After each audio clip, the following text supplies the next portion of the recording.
Hello friends, welcome to Velrajan crime diaries. இன்னைக்கு நம்ம பார்க்க போகிறது ஒரு really heart breaking true crime story தான். இப்போ நீங்கள் ஸ்க்ரீனில் ஒரு ஃபோட்டோ பார்த்துட்டு இருப்பீங்க. ஒரு ஃப்ரிட்ஜ் இருக்குது. அந்த ஃப்ரிட்ஜுக்குள்ளே பாலித்தீன் கவரில் நிறைய ஐட்டம் வச்சிருக்கிறத பார்த்துட்டு இருக்கீங்க. இந்த ஃபோட்டோ எடுக்கப்பட்டது எங்கே அப்படின்னா 2010 யூஎஸ்ல இருக்க பிலடெல்பியாவில் இருக்கிற உமன்ஸ் மெடிக்கல் கிளினிக் சொசைட்டி அப்படின்னு சொல்லப்படுற ஒரு ஹாஸ்பிட்டல் எடுக்கப்பட்ட ஃபோட்டோ.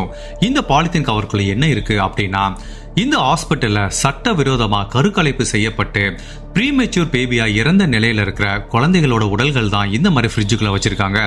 ஃப்ரிட்ஜுக்குள்ள மட்டுமல்ல, அங்க இருக்கிற கபோர்டு, சின்ன ஒரு பாலித்தீன் கவர், ஈவன் குப்பை தொட்டியில கூட இந்த மாதிரி ப்ரீமெச்சூர் பேபியோட இறந்த உடல்களை தான் வச்சிருக்காங்க.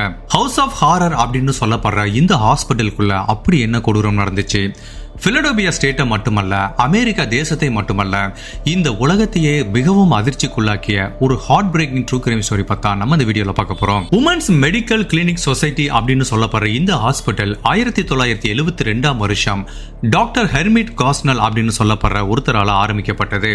இந்த டாக்டர் ஹெர்மிட் காஸ்னல் யாரு அப்படின்னா, இவர் சமூகத்துக்கு மிகவும் உதவியா இருந்திருக்காரு. அந்த ஹாஸ்பிட்டல்ல அந்த ஏரியால ரொம்ப வசதி இல்லாத நிறைய மக்களுக்கு ஃப்ரீயாவே ட்ரீட்மெண்ட் கொடுத்துட்டு இருக்காரு. எஸ்பெஷலி வெளிநாட்டிலிருந்து இந்த அமெரிக்காவுக்கு பிழைக்க வரவங்களுக்கு நிறைய மருத்துவ வசதி கிடைக்காத காலத்துல இவரோட ஹாஸ்பிட்டல்ல ரொம்ப சீப்பாவே ட்ரீட்மெண்ட் கொடுத்துட்டு இருக்கிறதுனால இந்த டாக்டருக்கு அந்த ஏரியால ரொம்பவே ஒரு நல்ல பேர் இருக்கு. இந்த டாக்டருக்கு மட்டுமல்ல, அந்த ஹாஸ்பிட்டலுக்குமே அந்த ஏரியால நல்ல பேர் இருக்கு. பட் வெளி உலகத்துக்கு இந்த டாக்டர் காஸ்னல் ஒரு நல்ல டாக்டரா இருந்தா கூட, இந்த ஹாஸ்பிட்டல் ஒரு நல்ல ஹாஸ்பிட்டலா இருந்தா கூட, இந்த ஹாஸ்பிட்டலுக்கு உள்ள நடக்கிற கிரைம் வெளி உலகத்துக்கு ரொம்ப நாள் தெரியாம இருந்திருக்கு. அப்படி என்ன இந்த ஹாஸ்பிட்டலுக்குள்ள கிரைம் நடந்துச்சு அப்படின்னு நம்ம தெரிஞ்சுக்கிறதுக்கு முன்னாடி, இந்த ஹாஸ்பிட்டல் இருக்கிற வெஸ்ட் பிலடெல்பியா ஸ்டேட்ல கருக்கலைப்புக்கு என்ன மாதிரிலாம் சட்டம் இருக்கு அப்படிங்கிறத பார்க்கலாம். ஒரு பெண் கருக்கலைப்பு பண்ண விருப்பப்படுறாங்க அப்படின்னு ஒரு ஹாஸ்பிட்டலுக்கு வந்தா உடனே அந்த ப்ராசஸை பண்ண மாட்டாங்க. அந்த பெண்ணுக்கு கவுன்சிலிங் கொடுப்பாங்க. கவுன்சிலிங் கொடுத்து 24 hours கழிச்சும் கூட அந்த பெண் நான் இன்னுமே அந்த ப்ராசஸை பண்ண போறேன் அப்படின்னு விருப்பப்பட்டா அதுக்கப்புறம் அடுத்த ஸ்டெப்புக்கு போகலாம்.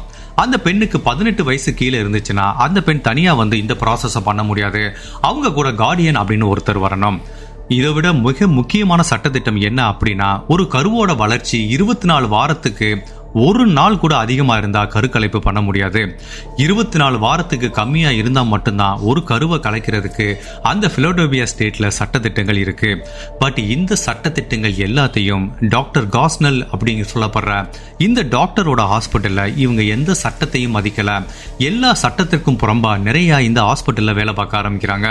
இந்த ஹாஸ்பிட்டல்ல சட்டத்துக்கு புறம்பா என்னென்ன நடக்குது அப்படின்னா, ஏதாவது ஒரு பெண் இந்த ப்ராசஸ்க்கு இந்த ஹாஸ்பிட்டலுக்கு வந்தா ஃபர்ஸ்ட் யாருக்குமே கவுன்சிலிங் அப்படின்னு கொடுக்கறது இல்ல, ஸ்ட்ரைட்டாவே இந்த ப்ராசஸை ஸ்டார்ட் பண்ணிடுறாங்க. அதுவும் 18 வயசு கீழே ஒரு பெண் இந்த ப்ராசஸ்க்கு வரும்போது எந்த டாக்குமெண்ட் எதையுமே வாங்குறது இல்ல. சட்டத்துக்கு புறம்பா அந்த பெண்ணுக்கு இந்த ப்ராசஸை பண்ணி விடுறாங்க. அது போக சேம் டே ப்ராசஸ் அப்படின்னு கூட ஒன்று பண்றாங்க. யாராவது இந்த ப்ராசஸை ரொம்ப அர்ஜென்ட்டா உடனே பண்ணணும் அப்படின்னா காலையில ஹாஸ்பிட்டல் அட்மிட் பண்ணி அந்த ப்ராசஸை பண்ணிட்டு சாயங்காலம் வீட்டுக்கு அனுப்பிடுறாங்க. இது எல்லாத்தையும் விட மிகப்பெரிய குற்றம் என்ன அப்படின்னா, 24 வாரங்கள் கடந்த நிறைய கருக்களை கூட இந்த ப்ராசஸ் பண்ணி அந்த கருவை கலைக்கிறது கூட இந்த ஹாஸ்பிட்டல்ல உதவி செய்யறாங்க. அதுக்கு அளவுக்கு அதிகமா பணம் கூட சார்ஜ் பண்றாங்க. ஸோ சட்டத்துக்கு புறம்பா இவங்க நிறைய விஷயம் பண்றதுனால அதை பண்ண வர பெண்கள் அதுக்கு அளவுக்கு அதிகமான விலை கொடுக்க வேண்டியது இருக்கு. இந்த ஹாஸ்பிட்டல்ல சட்டத்துக்கு விரோதமா என்ன பண்றாங்க அப்படின்னு நம்ம பார்த்தோம். பட் அதை எப்படி பண்றாங்க அப்படிங்கறத இப்ப பார்க்க போறோம். ஜெனரலா எந்த ஒரு பிரசவத்துக்கு ஒரு பெண் போறதுக்கு முன்னாடியும் அல்ட்ரா வயலட் ஸ்கேன் அப்படின்னு ஒன்று பண்ணுவாங்க. அந்த ஸ்கேன் பண்ணும்போது அதில் ஒரு குழந்தையோட வளர்ச்சி எப்படி இருக்கு, எவ்வளோ வாரம், எவ்வளோ சைஸ் இருக்கு அப்படின்னு எல்லாத்தையுமே மெஷர் பண்ணுவாங்க. ஸோ இந்த ஹாஸ்பிட்டலில் இருக்க டாக்டர்ஸ் என்ன பண்றாங்கன்னா, அந்த குழந்தைய ஸ்கேன் பண்ணும்போது ரொம்ப அந்த குழந்தை குட்டியா இருக்கிற மாதிரி ஒரு பிம்பத்தை உண்டு பண்றாங்க. இன்கேஸ் நாளைக்கு ஃபியூச்சர்ல யாராவது போலீஸ் கோர்ட்டு கேஸ்ன்னு போகும்போது 24 வாரத்துக்கு வளர்ச்சி கம்மியா இருக்கிற ஒரு கருவத்தை நாங்க கலைச்சோம் அப்படின்னு சொல்லி அவங்களை ஏமாத்துறதுக்காக அந்த குழந்தையோட வளர்ச்சி ரொம்ப கம்மியா இருக்கிற மாதிரி அந்த அல்ட்ரா வயலட் ஸ்கேன்ல போட்டோ எடுத்து வச்சுக்கிறாங்க. இந்த மாதிரி தான் இவங்க எல்லாத்தையுமே ஏமாத்திட்டு இருக்காங்க. இப்போ ஒரு பெண் கருக்கலைப்புக்கு வர்றாங்க அப்படின்னு வச்சுப்போம். அவங்களோட குழந்தையோட வளர்ச்சி 24 வாரத்தை கடந்து இருக்கு அப்படின்னா அதை ஒரு நார்மலா கருக்கலைப்பு ப்ராசஸ்ல பண்ண முடியாது. அப்படிங்கிறதுனால நார்மலா ஒரு டெலிவரி எப்படி பண்ணுவாங்களோ அதே மாதிரி அந்த பிரசவ வலியை உண்டு பண்றதுக்கு அதுக்கு நிறைய மெடிசின் கொடுத்து அந்த ப்ரீமெச்சூர் பேபியை வெளியில எடுக்கிறாங்க. இதுவே சட்டப்படி குற்றம். இதுக்கப்புறம் நடக்கிறது உண்மையிலே நம்ம கற்பனைக்கு அப்பாற்பட்ட கொடூரம். இந்த மாதிரி ப்ரீமெச்சூரா பிறக்கிற குழந்தைகள் ஒரு 50% ஆஃப் குழந்தைகள் இறந்தே பிறந்துடுறாங்க. அது இவங்களுக்கு பிரச்சனை இல்லை. இன்கேஸ் சில குழந்தைகள் உயிரோடு பறக்கும்போது என்ன பண்றாங்க அப்படின்னா, இந்த ஹாஸ்பிட்டலில் இருக்க டாக்டர்ஸ் ஒரு மிகப்பெரிய கத்திரிக்கோலை ரெடியாக வச்சிருப்பாங்களாம். இந்த மாதிரி ப்ரீமெச்சூர் பேபி உயிரா பிறக்கிற குழந்தைகளை கத்திரிக்கோலை வச்சு பின்னாடி அந்த குழந்தைகளோட ஸ்பைனல் கார்டை கட் பண்ணிடுவாங்களாம். கட் பண்ண அடுத்த செகண்டே அந்த குழந்தை ரொம்ப பரிதாபமா இறந்து போயிருமா. இந்த டாக்டர் காஸ்னல் என்ன பண்ணிருக்காரு அப்படின்னா, அவங்க ஹாஸ்பிட்டல்ல வேலை பார்க்குற எல்லா டாக்டர், ஸ்டாஃப் நர்ஸ் எல்லாத்தையும் கம்ப்ளீட்டா பிரெயின் வாஷ் பண்ணி வச்சிருக்காரு. இவர் பண்றது எல்லாமே சமூகத்துக்கு ரொம்ப தேவையானது அப்படின்னு எல்லாத்தையுமே நம்ப வச்சிருக்காரு. இன்கேஸ் ஒரு பெண் குழந்தை வேண்டாம் அப்படின்னு சொல்லி தான் வர்றாங்க. இன்கேஸ் 24 வாரத்தை கடந்துருச்சு அப்படின்னா எங்கேயுமே அந்த பெண் இந்த ப்ராசஸை பண்ண முடியாது. நாளைக்கு அந்த பெண் இந்த குழந்தைய பெத்தா கூட அந்த குழந்தைய சரியா வளர்க்க மாட்டாங்க. இந்த சொசைட்டில அந்த குழந்தை ரொம்பவே கஷ்டப்படும். இது அம்மாவுக்கும் கஷ்டம், குழந்தைக்கும் கஷ்டம். அதனாலதான் எங்க டாக்டர் இதை ஒரு சோசியல் சர்வீஸ் மாதிரி பண்றாரு. அவர் பண்ற இந்த ப்ராசஸ்னால அவங்க அம்மாவும் ரிலீஃப் ஆயிராங்க. நாளைக்கு அந்த குழந்தையும் இந்த உலகத்துல வந்து கஷ்டப்பட தேவையில்லை அப்படின்னு ஒரு தப்பான பிம்பத்தை, ஒரு தப்பான உருவத்தை அவங்க ஹாஸ்பிட்டல்ல வேலை பார்க்குற எல்லா டாக்டர் நர்சஸ் கிட்டையும் இவர் உருவாக்கி வச்சிருக்கிறதுனால இந்த டாக்டர் காஸ்னல ஒரு கடவுள் மாதிரி தான் அங்க வேலை பார்க்குறவங்க எல்லாருமே பார்க்குறாங்க. ஒரு விஷயம் சட்டத்துக்கு புறம்பா நடக்குதுனாலே அதுக்கு விலை அதிகமாக கொடுக்க வேண்டியது இருக்கும். இந்த மாதிரி ப்ராசஸை பார்க்குற பெண்களுக்கு வந்து இந்த டாக்டர் அளவுக்கு அதிகமான பணம் சார்ஜ் பண்றாரு. ஒரு பெண்ணுக்கு ஒரு ப்ராசஸ் பண்றதுக்கு $3000 சார்ஜ் பண்றாரு. அது போக ஒரு 2-3 டேஸ் அவங்க ஹாஸ்பிட்டல்ல தங்கி இருக்க வேண்டியது இருக்கும். ஒரு நாளைக்கு ஹாஸ்பிட்டலோட வாடகை மட்டும் $10,000 வாடகை வாங்குறாரு. ஸோ ஜஸ்ட் இமேஜின் பண்ணி பாருங்க, ஒரு பெண் இந்த ப்ராசஸை பண்றதுக்கு 24 வாரம் ஆச்சு அப்படின்னு இந்த ஹாஸ்பிட்டலுக்கு வந்து பண்ணுனா கிட்டத்தட்ட $33,000 இந்த காஸ்னலுக்கு பே பண்ண வேண்டியது இருக்கு. ஒரு ஹாஸ்பிட்டல்ல ரொம்ப வருஷமா 20-30 வருஷமா இவ்வளவு குற்றம் நடந்துட்டு இருக்கும்போது அது வெளி உலகத்துக்கு தெரியாம இருக்குமா? அத போலீஸ் ஆபீசருக்கோ சரியான அத்தாரிட்டிக்கோ இந்த இன்ஃபர்மேஷன் போகாம இருக்கும் அப்படின்னு நீங்க நினைக்கிறீங்கன்னா கண்டிப்பா கிடையாது. எல்லாத்துக்கும் இந்த இன்ஃபர்மேஷன் போயிட்டே இருக்கு. 1970 இருந்து இந்த ஹாஸ்பிட்டல் நிறைய கம்ப்ளைண்ட் போயிட்டு இருக்கு. பட் சரியான எந்த நடவடிக்கையும் அதிகாரிகள் எடுக்காதனால இந்த காஸ்னல் அதை ஒரு அட்வான்டேஜா எடுத்துக்கிட்டு இந்த குற்றத்தை தொடர்ந்து பண்ணிட்டே இருக்காரு. ஒரு நாள் இந்த ஹாஸ்பிட்டல்ல இந்த மாதிரி ப்ராசஸ்ல ஒரு பெண்மணி இறந்து போகவிட்டு இந்த ஹாஸ்பிட்டலை பத்தி இந்த உலகத்துக்கு தெரிய ஆரம்பிக்குது. அத்தாரிட்டிஸும் இதை ரொம்ப சீரியஸா எடுக்க ஆரம்பிச்சு 2010 ஃபைனலா FBI இந்த ஹாஸ்பிட்டலுக்கு ரைடுக்கு வர்றாங்க. அவங்க ரைடுக்கு வந்ததுக்கு அப்புறம் தான் இந்த ஹாஸ்பிட்டலை பத்தி இந்த உலகத்துக்கே வெளியில தெரிய வர ஆரம்பிக்குது. 2010 FBI இந்த ஹாஸ்பிட்டலுக்குள்ள உள்ள போனவனே பயங்கரமா ஷாக் ஆயிட்டாங்க. அமெரிக்கால ஒரு ஹாஸ்பிட்டல்னா இப்படிதான் இருக்கணும் அப்படின்னு சட்டத்திட்டங்கள் இருக்கு. இவ்வளவு கருவிகள் இருக்கணும், இவ்வளவு கருவிகள் நல்ல ஒர்க் ஆகிற ஸ்டேஜ்ல இருக்கணும், இவ்வளவு பெட் இருக்கணும், இவ்வளவு சுத்தமா இருக்கணும் அப்படின்னு எவ்வளவோ விஷயம் இருந்தா கூட இந்த ஹாஸ்பிட்டல் எதையுமே ஃபாலோ பண்ணல. கிட்டத்தட்ட ஒரு பாலடைஞ்ச பங்களாவுக்குள்ள போன மாதிரி தான் அந்த அதிகாரிகள் ஃபீல் பண்ணிருக்காங்க. பேஷண்ட் படுக்க வச்சிருக்காக போடப்பட்ட பெட் ஃபுல்லாவே எங்க பார்த்தாலும் ரத்த கரைகள், பெட்ஷீட் ஃபுல்லா ரத்த கரைகள். அதுக்கப்புறம் அங்க இருக்கிற உயிர் காக்கிற கருவிகள் எதுவுமே வேலை செய்யாத நிலையில தான் இருக்கு. இன்கேஸ் ஏதாவது ஒரு பெண்ணுக்கு இந்த ப்ராசஸ் பண்ணும்போது அவங்களுக்கு முதலுதவி தேவைப்பட்டா கூட அவங்கள உயிரை காப்பாத்துறதுக்கு எந்த ஒரு கருவியுமே தயார் நிலையில இல்லை. இதை விட அந்த ஹாஸ்பிட்டல்ல அவங்க ரொம்ப ஒரு மோசமா ஃபீல் பண்ற விஷயம் என்ன அப்படின்னா, எங்க பார்த்தாலும் நிறைய அனிமல்ஸை பாக்குறாங்க. எலி பூனைகள் அந்த ஹாஸ்பிட்டல்ல ரொம்ப அதிகமா இருக்கு. எலி பூனைகளோட வேஸ்டேஜ் அந்த ஹாஸ்பிட்டல்ல எல்லா இடத்துலையும் பாக்குறாங்க. இதை விட ரொம்ப அதிர்ச்சியான விஷயம் என்ன அப்படின்னா, கரு கலைக்கப்பட்டு அந்த இறந்து போன கருக்களை நிறைய பிளாஸ்டிக் பேக்ல போட்டு வைக்கிறாங்க. அதுக்கப்புறம் பால் வாங்குற டப்பாக்களை போட்டு வைக்கிறாங்க, ஆரஞ்சு ஜூஸ் வாங்குற டப்பாக்களை போட்டு வைக்கிறாங்க. ஏன் பூனைக்கு சாப்பாடு வாங்குறதுக்காக பயன்படுத்தப்பட்ட அந்த டப்பாக்குள்ள இந்த ஹாஸ்பிட்டல்ல எங்க பார்த்தாலும் இறந்த நிலையில கலைக்கப்பட்ட அந்த கருக்கள் தான் ஃபுல்லாவே இருக்கு. இந்த ஹாஸ்பிட்டல்ல இன்னொரு கொடூரமான விஷயம் என்ன அப்படின்னா, இந்த ஹாஸ்பிட்டல்ல டாக்டர் காஸ்னல் தவிர யாருமே ப்ரொஃபஷனல்ஸ் கிடையாது. இங்க வேலை பார்க்குற டாக்டர் யாருன்னா பாதியிலே படிப்பை விட்டுட்டோ இல்ல ஒரு ப்ரொஃபஷனல் டிகிரி கம்ப்ளீட் பண்ணாமையோ வேலை தேடிட்டு இருந்தவங்களை கூப்பிட்டு இந்த ஹாஸ்பிட்டல்ல வேலை பார்க்க வச்சிருக்காரு. அதுபோக யூஎஸ்ல ஃபுல்லா ஒருத்தவங்க நர்ஸா ஒர்க் பண்ணணும் அப்படின்னா அவங்க சர்டிஃபைடு நர்ஸா தான் இருக்கணும். இந்த ஹாஸ்பிட்டல்ல வேலை பார்க்குற எந்த நர்ஸுமே சர்டிஃபைடு நர்ஸ் கிடையாது. சும்மா ஒருத்தவங்களுக்கு ஹெல்ப் பண்ண போய் தொழில் கத்துக்கிட்டு வந்து வேலை பார்க்குறவங்க தான். ஸோ டாக்டர் காஸ்னல் தவிர இங்க வேலை பார்க்குற யாருமே ப்ரொஃபஷனல்ஸ் கிடையாது. அவங்களுக்கு என்ன பண்ணணும், ஏது பண்ணணும், எந்த மாதிரி மருந்து கொடுக்கணும் அப்படின்னு ஒரு சரியான அறிவு கிடையாது. இந்த டயத்துல 2009 40 வயசு மதிக்கத்தக்க ஒரு பெண் இந்த ப்ராசஸ்க்காக இந்த ஹாஸ்பிட்டலுக்கு வந்து அட்மிட் ஆகிறாங்க. அவங்க வயிற்றுல கிட்டத்தட்ட 35 வாரம் ஒரு கருவை சுமந்துட்டு வரும்போது அதை கலைக்கணும் அப்படின்னு சொல்லி டாக்டர் காஸ்னல் கிட்ட சொல்றாங்க. ஜெனரலா எல்லா சர்ஜரியும் எடுத்துக்கிட்டீங்கன்னா அனஸ்தீசியன் அப்படின்னு ஒருத்தர் இருப்பாரு. ஒருத்தவங்களுக்கு எவ்வளவு மயக்க மருந்து கொடுக்கணும் அப்படிங்கிறத அந்த டாக்டர் தான் முடிவு பண்ணுவாரு. அவங்களுக்கு தான் அதை பத்தி நல்லாவே தெரிஞ்சிருக்கும். பட் இங்க யாருமே ப்ரொஃபஷனல்ஸ் இல்லாதனால இங்க வேலை பார்க்குற டாக்டரே அந்த பெண்ணுக்கு அனஸ்தீசியா கொடுக்க ஆரம்பிக்கிறாரு. கொஞ்சம் அனஸ்தீசியா கொடுத்து இந்த ப்ராசஸை ஸ்டார்ட் பண்றாங்க. அந்த பெண் இடையிலே முழிச்சிடுறாங்க, வலியில கத்தி கதறி துடிக்கிறாங்க. அப்போ இந்த டாக்டர் காஸ்னல் சொல்றாரு, ஓகே இன்னும் கொஞ்சம் அனஸ்தீசியா கொடு அப்படிங்கிறாரு. இன்னமும் கொஞ்சம் அனஸ்தீசியா கொடுக்குறாங்க. அந்த பெண்ணுக்கு அப்பவும் வலி கண்ட்ரோல் ஆகல, திரும்பவும் கதறாங்க. ஓகே இன்னும் அந்த டோஸை டபுள் ஆக்கி கொடு அப்படின்னு சொல்றாரு.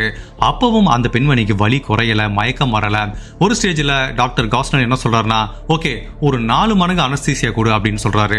அவ்வளவு அனஸ்தீசியா கொடுத்தவனை அந்த பெண்ணால தாங்க முடியல. அந்த படுக்கையிலேயே அந்த பெண் மரணமாகி அங்கேயே ரொம்ப பரிதாபமாக இறந்து போயிடுறாங்க.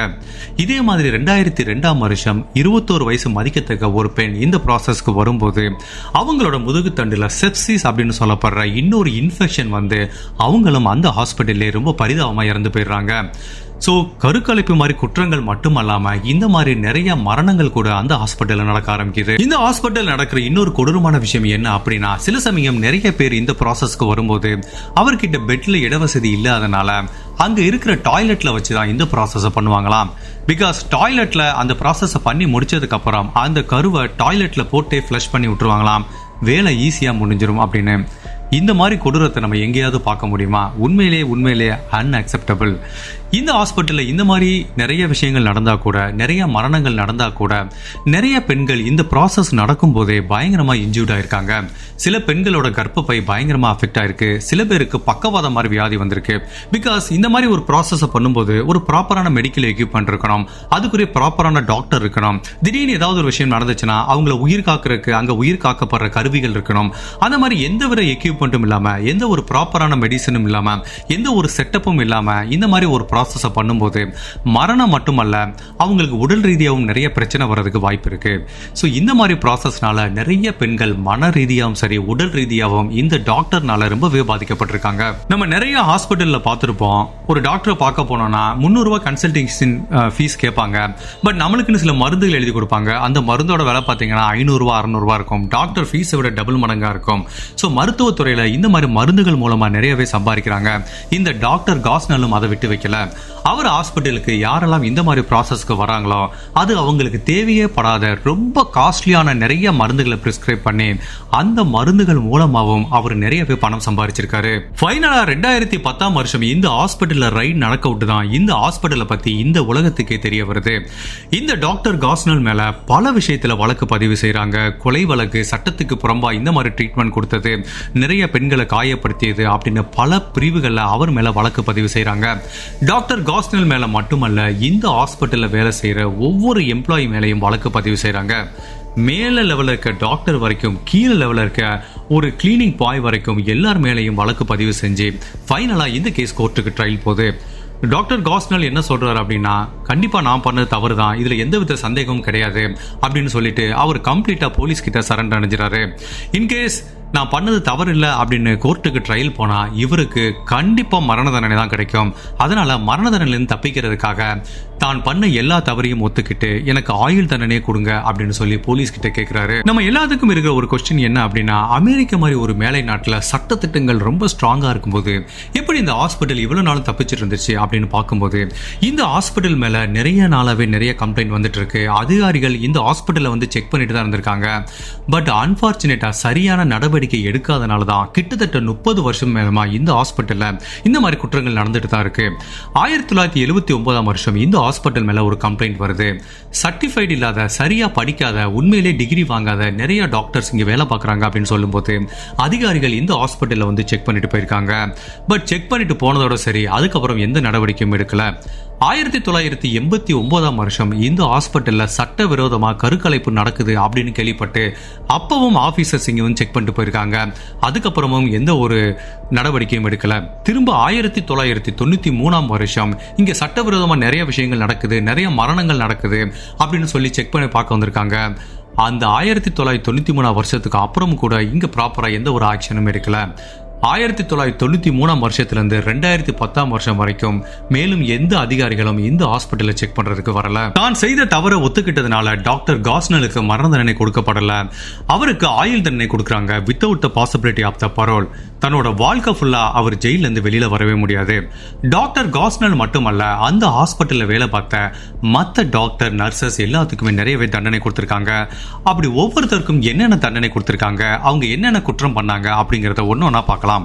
இந்த டாக்டர் காஸ்னலுக்கு ஒரு ஒய்ஃப் இருந்திருக்காங்க. அவங்க பேர் பியோல். அவங்களும் இந்த டாக்டர் கூட இந்த ஃபுல்லாவே ஹாஸ்பிட்டல்ல இந்த தவறான ப்ராசஸ்க்கு ஹெல்ப் பண்ணதுனால அவங்களுக்கு 23 மாசம் ஜெயில் தண்டனை கொடுத்திருக்காங்க. அதுக்கப்புறம் லிண்டா வில்லியம்ஸ் அப்படின்னு ஒரு லைசன்ஸ்டே இல்லாத ப்ராப்பரான எஜுகேஷன் இல்லாத டாக்டர் ஒருத்தருக்கு 2.5 வருஷம் ஜெயில் தண்டனை கொடுத்திருக்காங்க. ஆட்ரியன் மோட்டான் அப்படின்னு சொல்லப்படுற ப்ராப்பரான சர்டிஃபைட் இல்லாத ஒரு நர்ஸுக்கு 28 மாசம் ஜெயில் தண்டனை கொடுத்திருக்காங்க. ஷெரி வெஸ்ட் அப்படின்னு சொல்லப்படுற ஒரு டாக்டர் அங்க குழந்தைகளோட கருக்கலைப்புல மட்டுமல்ல, ஒரு பெண் இறந்து போறப்போ அவங்க அந்த ஆபரேஷன் தியேட்டர்ல இருந்ததுனால அவங்க மேல கொலை வழக்கு பதிவு செய்யப்பட்டு அவங்களுக்கு 10 வருஷம் ஜெயில் தண்டனை கொடுக்குறாங்க. அதுக்கப்புறம் டீனா பால்வின் அப்படின்னு சொல்லப்படுற ஒரு அன்லைசன்ஸ்டு மெடிக்கல் ஒர்க்கர், அதாவது சர்டிஃபிகேட் நர்ஸ் இல்லாமல் சும்மா ஜஸ்ட் படிச்சுட்டு இல்லை லோக்கலில் காலேஜ் போயிட்டு வந்து வேலை பார்த்த டீனா பால்வினுக்கு 30 மாதம் ஜெயில் தண்டனை கொடுக்குறாங்க. எய்லின் ஓனில் அப்படின்னு சொல்லப்படுற இன்னொரு லைசன்ஸே இல்லாத டாக்டருக்கு 23 மாதம் ஜெயில் தண்டனை கொடுக்குறாங்க. ஃபைனலாக ஸ்டீவ் மசோஃப் அப்படின்னு சொல்லப்படுற இன்னொரு அன்லைசன்ஸ்டு டாக்டருக்கு 6 to 12 வருஷம் கொடுத்துருக்காங்க. பிகாஸ் இவர் கருக்கலைப்பு மட்டுமல்ல, 2-3 பேர் இறந்து போன அந்த கேஸில் ஃபைனலாக இந்த ஸ்டீவ் இன்வால்வ் ஆயிருக்கனால அவருக்கு கிட்டத்தட்ட 12 வருஷம் ஜெயில் தண்டனை கொடுக்குறாங்க. இந்த டாக்டர் காஸ்னலை பத்தி ஹாலிவுட்ல ஒரு மூவி கூட எடுத்திருக்காங்க. The America's biggest serial killer doctor Gosnell அப்படின்னு ஒரு படம் கூட எடுத்திருக்காங்க. அதுக்கப்புறம் இவர் பேர்ல டாக்டர் காஸ்னல் அப்படின்னு சொல்லி ஒரு புக்கு கூட இவரை பத்தி எழுதியிருக்காங்க. இந்த ஹாஸ்பிட்டல்ல கம்ப்ளீட்டா க்ளோஸ் பண்ணதுக்கு அப்புறம் கருக்கலைப்பு செய்யப்பட்ட அப்புறம் அந்த ஃப்ரிட்ஜில் இருந்த அந்த குப்பை தொட்டில இருந்த மிச்ச இறந்து போன ப்ரீமெச்சூர் பேபி எல்லாத்தையும் கலெக்ட் பண்ணிட்டு ஃபைனலா அவங்கள மரியாதையோட ஒரு இடத்துல புதைச்சி போலீஸ் டிபார்ட்மெண்ட்ல இருந்து அந்த குழந்தைகள் எல்லாத்துக்கும் இறுதி மரியாதை கொடுத்திருக்காங்க. இந்த கேஸை பத்தி நான் என்ன ஃபீல் பண்றேன் அப்படின்னா, எனக்கு கடவுள் பக்தி ரொம்ப அதிகமா இருக்கு. கடவுளுக்கு அப்புறம் நான் ரொம்ப மதிக்கிறது இந்த டாக்டர்ஸை மட்டும்தான். பிகாஸ் அவங்க தான் எல்லாரோட உயிரையும் காப்பாத்துறாங்க. ஜஸ்ட் இமேஜின் பண்ணி பாருங்க, நம்ம எவ்வளவு பெரிய பணக்காரனா இருந்தாலும் சரி, எவ்வளவு பெரிய பேர் புகழ் இருந்தாலும் திடீர்னு ஒரு நாள் நெஞ்சு வலி அப்படின்னு போய் ஹாஸ்பிட்டல்ல படுத்துக்கிட்டா நம்ம சம்பாதிச்ச பணம் நம்மளுக்கு பெருசா தெரியாது, நம்மளோட புகழ் பெருசா தெரியாது. அப்ப நம்ம உயிரை காப்பாத்துற அந்த டாக்டர்ஸ் தான் நம்ம கண்ணு முன்னாடி கடவுள் மாதிரி இருப்பாங்க. என்னை பொறுத்த வரைக்கும் மற்ற எல்லா தொழிலுமே எப்படின்னா பண ரீதியா சம்பந்தப்பட்டது மட்டும்தான். பட் இந்த டாக்டர் தொழில் மட்டும்தான் பணமும் இருக்கும், அதே டயத்துல ஒரு உயிரை காப்பாத்துற ஒரு புண்ணியமும் அந்த டாக்டர்ஸ் கிட்ட கிடைக்கும். இந்த வீடியோ ஒரு டாக்டர்ஸ் பார்த்துட்டு இருந்தீங்க அப்படின்னா உண்மையிலே நீங்க பாக்குறது உலகத்திலேயே ஒரு புனிதமான தொழில் அப்படின்னு நான் ஃபீல் பண்றேன். உண்மையிலே hats off to all the doctors. But என்னதான் எல்லா தொழிலையும் நடக்கிற விஷயம் தான், எல்லா தொழிலையும் சில கருப்பு ஆடுகள் இருக்க தான் செய்வாங்க. 99% நல்ல டாக்டர்ஸ் இருந்தா கூட டாக்டர் காஸ்னல் மாதிரி சில கருப்பு ஆடுகள் இருக்க தான் செய்றாங்க. இந்த கேஸ்ல இருந்து நம்ம கத்துக்க வேண்டிய முக்கியமான விஷயம் என்ன அப்படின்னா, நம்ம ஒரு ஹாஸ்பிட்டலுக்கு ட்ரீட்மெண்ட் போறோம் அப்படின்னா அந்த ஹாஸ்பிட்டலை பத்தி ஒரு நல்லாவே பேக்ரவுண்ட் செக் பண்ணி பார்க்கணும். ஈவன் ஒரு சின்ன கோல்டுக்கு போனா கூட உண்மையிலேயே நம்ம சில ஹாஸ்பிட்டலுக்கு போவோம், இங்க ரொம்ப கம்மியா சார்ஜ் பண்றாங்க, ஒரு ஆபரேஷன் பண்ண போறோம்னு வச்சுக்கோங்களேன், இந்த 2 ஹாஸ்பிட்டல்ல விசாரிப்போம், இங்க இவ்வளவு சார்ஜ் பண்றாங்க, இங்க இவ்வளவு கம்மியா பண்றாங்க அப்படின்னு சொல்லி ரொம்ப ஒரு அன்னோன் ஹாஸ்பிட்டல்ல போயிட்டு மருத்துவ வசதி கம்மியா இருக்கிற ஒரு ஹாஸ்பிட்டல்ல போய் சர்ஜரி பண்ணா அதோட விளைவுகள் ரொம்ப பயங்கரமாவே இருக்கும். ஸோ நம்ம ஒரு எந்த ட்ரீட்மெண்ட்டுக்கும் சரி, சர்ஜரியோ இல்லை சாதாரண கோல்டுக்கோ ஒரு லோக்கல் இருக்க கிளினிக்கு போனாலும் சரி, இல்லை ஒரு பெரிய ஹாஸ்பிட்டலுக்கு போனாலும் சரி, அதை பத்தி கொஞ்சம் பேக்ரவுண்ட் செக் பண்ணி பார்த்து அதோட கிரெடிபிலிட்டி தெரிஞ்சுக்கிட்டு உண்மையிலேயே அங்க வேலை பார்க்குற டாக்டர் ஜென்யூனான டாக்டர் தானா, படிச்சிருக்காங்களா, இல்லை அந்த ஹாஸ்பிட்டலுக்கு நம்மளுக்கு தெரிஞ்சவங்க ஏற்கனவே ஏதாவது ட்ரீட்மெண்ட்டுக்கு போயிட்டு வந்திருக்காங்களா அப்படின்னு கொஞ்சம் நல்லா விசாரணை பண்ணதுக்கு அப்புறம் எந்த ஹாஸ்பிட்டலுக்கும் ட்ரீட்மெண்ட்டுக்கு போறது நல்லது அப்படின்னு நான் நினைக்கிறேன். இந்த கேஸ்ல நான் ஆச்சரியமா பார்க்குற இன்னொரு விஷயம் என்ன அப்படின்னா, அமெரிக்கா மாதிரி மேலை நாடுகள்ல சட்டத்திட்டங்கள் ரொம்ப பயங்கரமா இருக்கும், டிராஃபிக் ரூல்ஸ் நல்லா இருக்கும், போலீஸ்லாம் ரொம்ப சூப்பராக ஒர்க் பண்ணுவாங்க, ஃபாரன்சிக் டீம்லாம் சூப்பராக ஒர்க் பண்ணி இவ்வளவு கிரைமை சால்வ் பண்ணாங்க அப்படின்னு நம்ம எவ்வளவு பார்த்துருக்கோம். பட் 30 வருஷமா ஊருக்கு நடுவுல இருக்கிற ஒரு ஹாஸ்பிட்டல்ல இவ்வளவு சட்டத்துக்கு புறம்பா ஒரு கிரைம் நடந்துட்டு இருந்தது. 30 வருஷம் நிறைய போலீஸ் ஆஃபீஸர் வந்து செக் பண்ணி கூட, அத்தாரிட்டி செக் பண்ணி கூட 30 வருஷம் அவங்கள ஏமாத்திட்டு ஒரு டாக்டர்னால இவ்வளவு தூரம் ஒரு விஷயத்தை பண்ண முடியுதுன்னா உண்மையிலேயே அவங்க சட்டத்திலையும் நிறைய ஓட்டைகள் இருக்கு அப்படின்னு அர்த்தம். இந்த கேஸை பத்தி நீங்க என்ன நினைக்கிறீங்க? உங்களோட கருத்தை மறக்காம இந்த வீடியோல பதிவு பண்ணுங்க. இந்த மாதிரி அனதர் கிரைம் ஸ்டோரியில் உங்களை சந்திக்கிறேன். டில் தென், பை.